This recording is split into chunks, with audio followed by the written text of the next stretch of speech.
So it only took me 10 minutes to clean these solar panels, and the customer, he paid me 150 bucks. Get this, I used his water. That's right, he paid me 150 bucks to clean his panels, and I used his water. See, I always use my residential customers' water source for all of my rooftop cleaning. I do bring my portable DI filter, I connect my hoses, and then I just get down to business. So my target customer base, they all pay a flat fee for water in my area. In my city, I pay $32.50 for 100 cubic feet of water, which translates to about 750 gallons. Now, if I exceed this allotment, then the next 100 cubic feet or 750 gallons, it only costs me $1.04 more. So that's roughly 1,500 gallons of water for about $33.54. That's less than 3 cents per gallon. So this 9-panel job took 10 minutes to clean. So if I do some quick math, I can get a good estimate of how much water I use. My flow rate is 2.5 gallons per minute. And it takes roughly a minute to clean a panel with my water fed pulse. So let's say 9 panels uses roughly 23 gallons. And believe it or not, this cleaning, it only used like 69 cents of water. So if we double the total water used, that brings us to 46 gallons, which means we still use less than $1.50 worth of water. So using the customer's water for pressure washing and window washing or solar panel cleaning is totally acceptable to the zip codes that I service. It may be different in your area, which is why I'd love to hear what you guys pay for your water where you live. Let me know down in the comment section. I'm totally interested. I do also use a water tank for commercial and industrial jobs. So the answer to the question is yes and no. One thing to keep in mind, that when you do bring your own tanks to a job, you're gonna have to refill the tank off-site because you're not gonna be able to carry enough water to do a giant commercial job. I promise you that.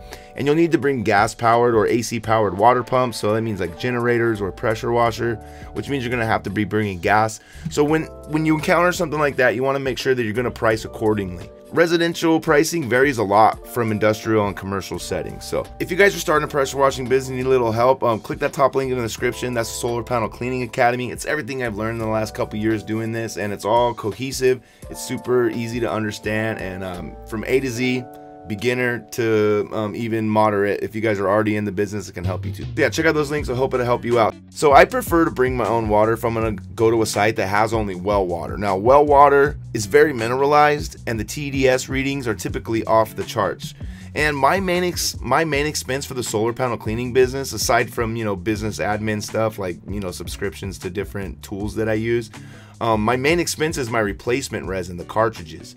This is the sand that goes into the filters, which keeps the water at a suitable level for cleaning. Now, solar panels, you want the water ideally to be at 0 parts per million when it's measuring the total dissolved solids, but under 10 parts per million is totally acceptable. And my filter has a little digital display on there that keeps track of that for me.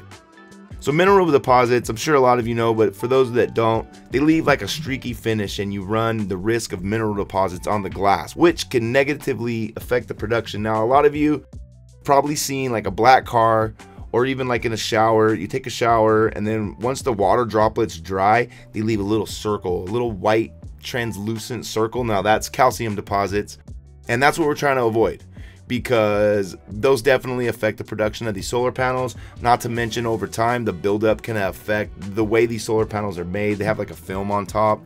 It's a transphobic film which helps repel water, and there's anti-reflective coating on top that allows the maximum amount of UV rays.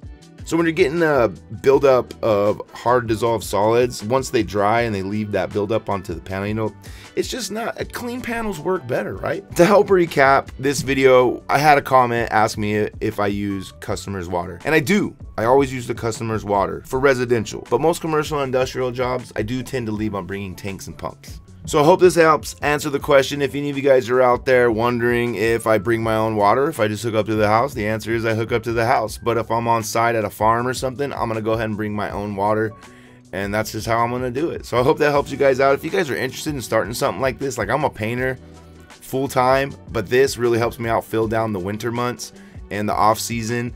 And, you know, anytime a pandemic comes, you know, it really helped me out. That's when I started it. So if you guys are interested in starting something like this, I have a solar panel cleaning academy that I created, and it's basically a training course for how to start this from A to Z. Everything you need to know, that way you don't have to scour the internet and watch hours and hours of videos to find the little nuggets that you're looking for. So hey, thanks for watching, you guys. Remember, anything's possible, and I'll see you guys in the next video. Or you can watch one of these, and I'll see you right now. Peace.